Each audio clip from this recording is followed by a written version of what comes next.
Bonjour, c'est Mister Elix sur la chaîne Bout de Ficelle. Et pourquoi Bout de Ficelle me direz-vous? Parce qu'avec des bouts de ficelle, on peut faire de grandes choses. Aujourd'hui, on se retrouve pour la rubrique Le Fauteuil Rouge et on va parler cinéma. C'est parti. Alors Mississippi Burning est un film qui est sorti en 1988, réalisé par Alan Parker, qui a fait entre autres Fame, Midnight Express, Birdie. Alors le film a reçu plusieurs prix. Oscar de la meilleure photographie, prix du National Board of Review pour le meilleur film, meilleure actrice pour un second rôle pour Frances McDormand, meilleur réalisateur pour Alan Parker. Au niveau des acteurs, il y a entre autres Gene Hackman, qui a d'ailleurs reçu pour ce film le prix du meilleur acteur. Il a joué dans Braquage, Ennemi d'État, Suspicion, bref, grosse filmographie.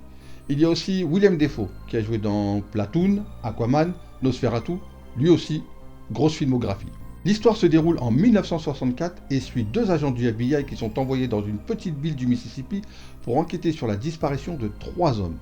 Deux jeunes militants afro-américains, James Chaney et Andrew Goodman, et un rabbin, Michael Schwerner. Plus l'enquête avance et plus les agents du FBI se heurtent au silence et à la peur qui règne dans la communauté locale, dominée par la violence et le racisme qui sont très présents.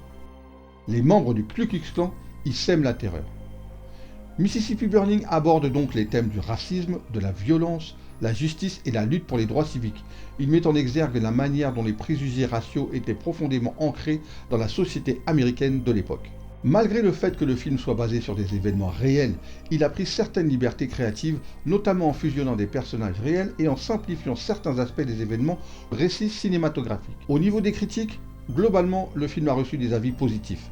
Mais pas que. Il a aussi été critiqué pour sa représentation des Afro-Américains. Oui, parce que certaines personnes ont jugé que le film se concentrait un peu trop sur les personnages blancs, genre les agents du FBI, au détriment des victimes et des communautés noires. Le film a suscité des discussions sur l'héritage du racisme aux États-Unis et a contribué à sensibiliser le public aux injustices raciales. À sa sortie, le film a ravivé les débats sur le racisme et la violence dans le sud des États-Unis. En somme, Mississippi Burning est un film important qui dépeint une période sombre de l'histoire américaine tout en soulevant des questions toujours pertinentes sur la race, la justice et la mémoire collective. Il y a un autre film qui parle des derniers jours de ces trois activistes. Il s'appelle Murder in Mississippi. Bref, c'est tout pour ce film. N'hésitez pas à nous en parler en commentaire, abonnez-vous, likez, partagez si vous le souhaitez et on se retrouve la semaine prochaine pour une nouvelle rubrique. D'ici là, prenez soin de vous. Peace.